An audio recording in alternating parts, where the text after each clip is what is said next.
Yuki, all the times that you took Apollo from Seattle to Vancouver as a kid to learn speed skating, many years ago now, did you ever envision seeing your son win these 7 medals? Did you ever? Never. No, never. I knew once he stepped on the this short track world, he will go all the way up. But yeah, this is just unbelievable result. How did you know that? Because he had doubts. I didn't know. Well, you know, his case was he stepped into this short track world at the age of 12.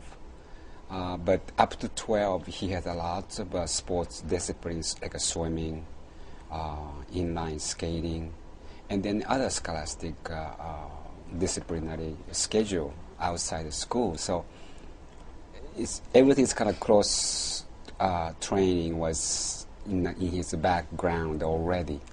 And I had no doubt that, you know, once he's going to come into this Olympic venue, he will do all the way. But no, this is just unbelievable result, you know. The most decorated American athlete of the Winter Games. That kind of label, that kind of title, that kind of introduction is just overwhelming. What does it mean for a dad to hear that about his son? Well, he worked so hard. You know, of course, like he said, he didn't come to these games to establish that record. But what a great feeling, you know, it's so sweet. Were you nervous watching that 1,000-meter when you saw your son go from second to suddenly the back?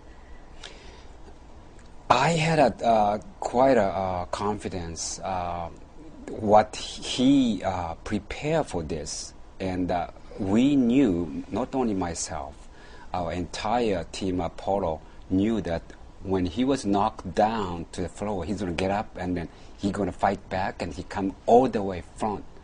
I had no doubt about it. I wasn't nervous. I knew he's going to show us, you know, his tremendous performance at that moment. He doesn't know whether there's another Olympics in his future. Would you like another Olympics in Apollo's future? I don't know. You know, my body was saying that even year and a half ago, no, we're not going to go back in. So Your body's saying it? yeah. So I have to send the order from my brain to my body. No, we're going to have to come back in. Well, congratulations. Thank you. Quite something. Thank you, Meredith. Have you had a moment to, have you teared up at all, Apollo, over this? I did. Yeah.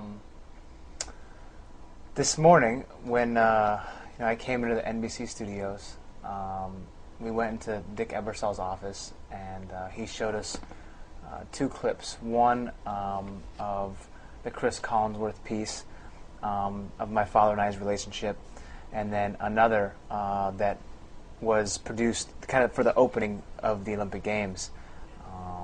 And it was very powerful. You know, it had the deep, bellowing voice introducing, you know, one short track speed skater, you know, and it was very emotional. And then I was okay. I'm not a crier. I don't tear up for anything. And I look at my dad, and he's shaking, and he's like, "Oh, you know." You were crying? Oh, I couldn't help it. At the last segment, when they zoom into his face and his eyes, you know, I was in tears. And that's when I just about lost it. Yeah. Good thing. Yeah. Dick Ebersol shut it off and said, "Well, what do you think?" Oh, okay, good. Yeah. Thank you guys so much. Appreciate it. And best of luck to you in the 500 and the Thank you. 5,000. We'll be rooting you on for sure. It's going to be fun.